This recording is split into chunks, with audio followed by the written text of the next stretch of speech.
страхувайте от нищо. Понякога е нужно да оставим нещата да се случват по начина, по който се случват. Драпаме ли? Драпаме. Но нужно ли е да пропиляваме абсолютно цялата си енергия? Защо?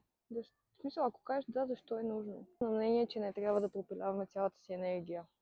Трябва да оставим нещата такива, каквито са, просто да се случват. Понякога не е нужно и обяснение. Понякога не е нужно и да изхарваме цялата си енергия и да упорстваме. Понякога е нужно самите препятствия да свършат мръсната работа за нас. Защото не знаете колко много ни учи всичко това. Дори подценяването, съмнението в нас, дали ще се справим. Всичките обиди, които хората могат да ни кажат, реално можем да ги използваме като гориво, да не се отказваме. Не се страхувайте, че нещата не се получават от раз. Понякога е нужно една огромна задача да я разделим на няколко малки и да постигаме от точка А до точка Б.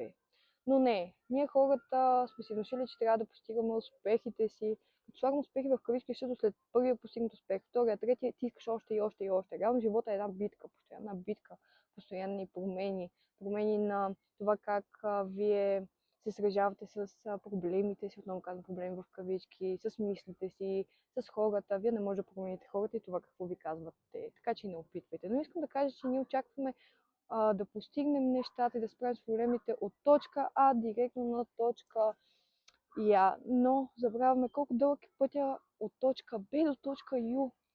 Искам да кажа, че понякога трябва да оставим нещата такива каквито са, просто да се случват. Нямате идея колко много ни учат, колко много ни спасяват. Просто не губете себе си, наистина няма смисъл от това. Всичко понякога е пред очите ни, но ние сме сляпи. Имаме само днешния ден. Не можем да мислим за утре, не можем да мислим за вчера вече е минал. Има само днес. Лека по лека, крачка по крачка. Точно когато е на път вената ви направо да се пръсне от негви, кажете си, чакай малко. Това ще отмине. Въпросът е да вземете поука, как да кажа, да я преработите тази поука, тази информация и да знаете как да я приложите правилно. Няма да е лесно. Никой не ви казва, че е лесно. Но всеки осъзнат би ви казал, че няма нищо невъзможно в този живот. Така че лесно не, но невъзможно също не. Всичко в този живот е невъзможно.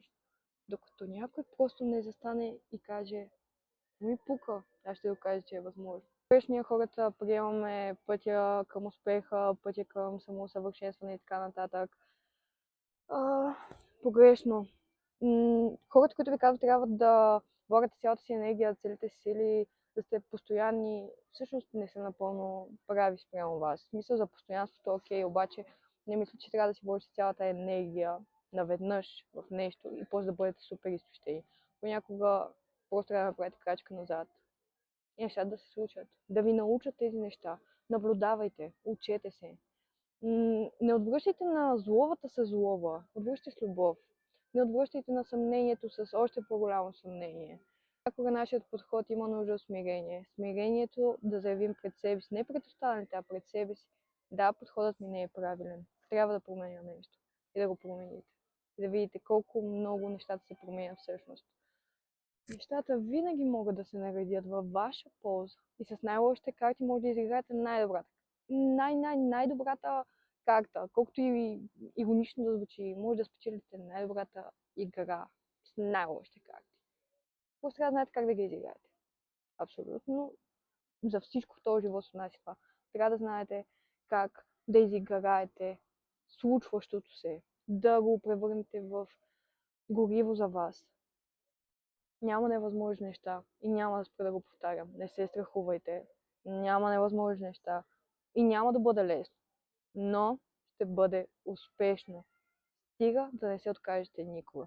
Понякога трябва да спрете, да си починете, да забравите за всичко и до там. В смисъл, каквото има да случи, ще се случи, но вие имате само днес. Не мислете за утре, нито за вчера. Хубав ден!